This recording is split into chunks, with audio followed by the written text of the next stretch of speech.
Hello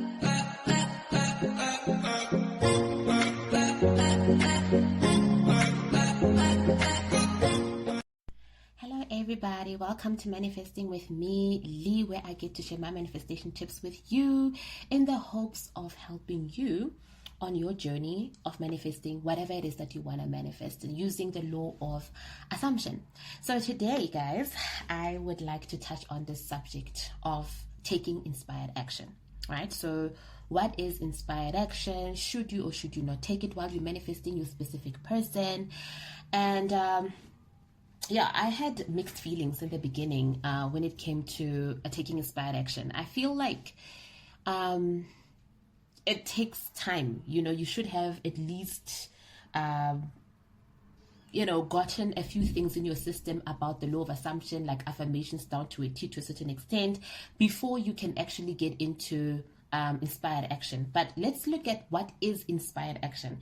Inspired action is that like that feeling of like reaching out to a specific person. You know, there's so many laws or rules, let me just say rules that say, okay, if you feel that you are triggered by no communication in your relation, in your connection with your specific person, then don't take don't text them, don't reach out to them, because it's more like you are testing out the law of assumption and to see whether the affirmations are working. Usually people will affirm and then they run out of patience and they want to see, like they've been affirming for a week after starting the law of assumption and affirming and all this manifesting stuff, and then they'll be like, no, I've been affirming for a week, let me text to see if this person will text me back, to see if the affirmations are working, when you see too much of the silence going on. And when you are manifesting, when you are doing the assumption techniques, which is one of them being affirming, you really have to be comfortable with the silence, guys. Sometimes you've got to be comfortable with the silence, especially if you and your specific person have not been communicating. You've been out of contact for some time. It's been extremely quiet.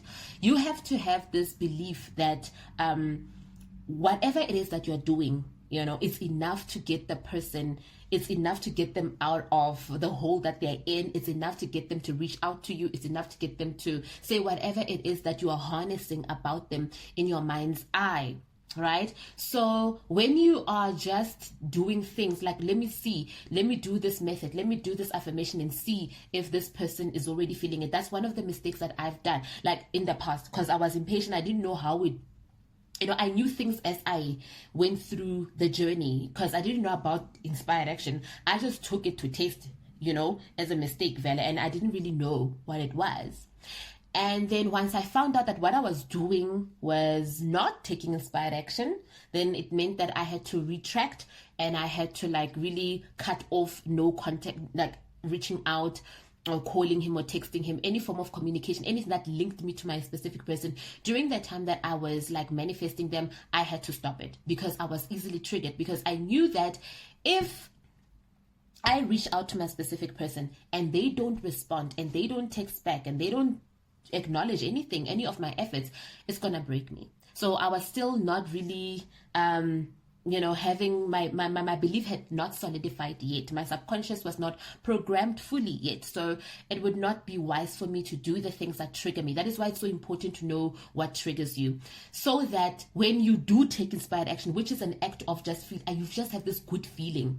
Inspired action should be this feeling that comes from a good place, a place of abundance, a place of confidence, a place of no attachment to the outcome. So meaning that if I was to send a text to my long lost friend or my long lost lover that I'm trying to manifest, and I just texted them, I should be okay whether they respond or they don't. I should not feel like my world is coming crashing down. The outcome should not affect me at all, because the intention of me reaching out to them was really just to check on them. Truly, I just wanted to just send them a text like, hey, I hope you're still well. I was just thinking about you. Hope you're still going okay. Hope everything is okay with you. That side. And then done. Not with that feeling of I want to see. If there is an underlying feeling of you want to see whether the affirmations, whether they're going to respond, where they're at right now with regards to our relationship, with regards to me, you might be bitterly disappointed. And that is why then we encourage that nobody takes inspired action and takes action or reaches out to their specific person unless it's an inspired action. Inspired action comes from an abundant place. It comes from a place of confidence. It comes from a place of no attachment to the outcome. That's how you know you are taking inspired action. I've done that a lot of times, but usually I'd advise people to take inspired action when you feel confident that, you know what, really, I am concerned about this person, and it really does come from this place. I really feel like texting this person to check on how they're doing. You know, hi, how you doing? But to be honest with you, my concerns with taking inspired action messages or phone calls, I also say, you know what, limit it to what where you are at in the relationship with the person. Like, for instance, I wouldn't text a person that I'm trying to manifest, out of inspired action by saying, hey, I love you and love you a lot. I don't think I would want to do that, because I'm still getting to that point. Maybe if I'm still feeling strongly about getting this person to sort of like the energy, to be mutual between the two of us of love, then I don't want to put myself in a position where I say things that deep, because I would naturally want my specific person to be the one that actually professes his love for me first. So I'm not going to go ahead and just tell them that I love them. So I think you should also be cautious of the words that you're going to use. So maybe if you just want to check on the person and check on how they're doing and see if they're still breathing, that's fine. I suggest that you do that. There are no rules. You can do whatever you want, but just make sure that you know what your triggers are. And when you do take inspired action, you must completely be honest with yourself that, you know what, when I do this, it's not going to make me feel bad if this person doesn't say anything or the response is not nice. That's another thing. That's the risk with taking inspired action.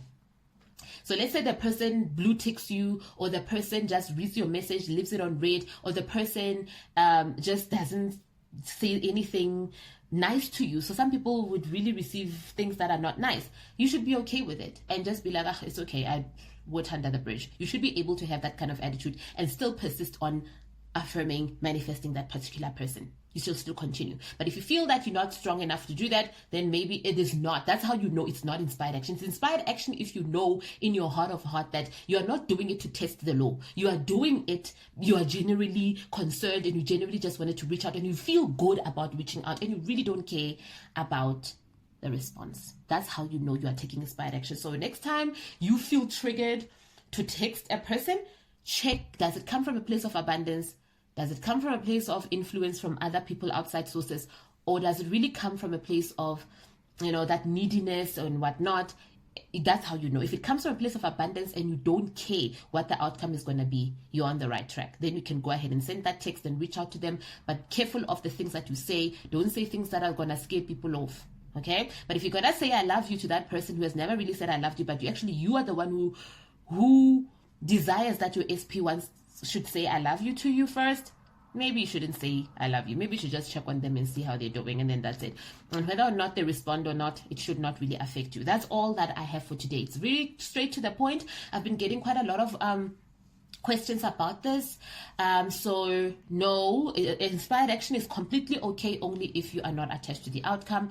Anything that does not trigger you is okay for you to go ahead and pursue. All right. So thank you guys. I hope that I will see you again. I will hear from you again in my next videos. And thank you for all of you guys that are consulting, taking bookings of mentorship with me. If you do need help with this manifesting journey, do not hesitate to just reach out to me. I do offer some mentorship sessions, and some people are really getting some results, great results. And I'm so happy about that. I love it when my clients do get the results that they want. And don't ever give up. Just because you see that nothing is happening, don't give up. But if you need somebody to vent to, or somebody to hold your hand through this process, I'm here. Just look at the description box below for more information on how you can get a hold of me to book your session with me. All right. Thank you so much for lending me your ears. Do not just listen. Go ahead and apply this message. Okay. You see things, you see changes by applying the change. Faith without works is dead.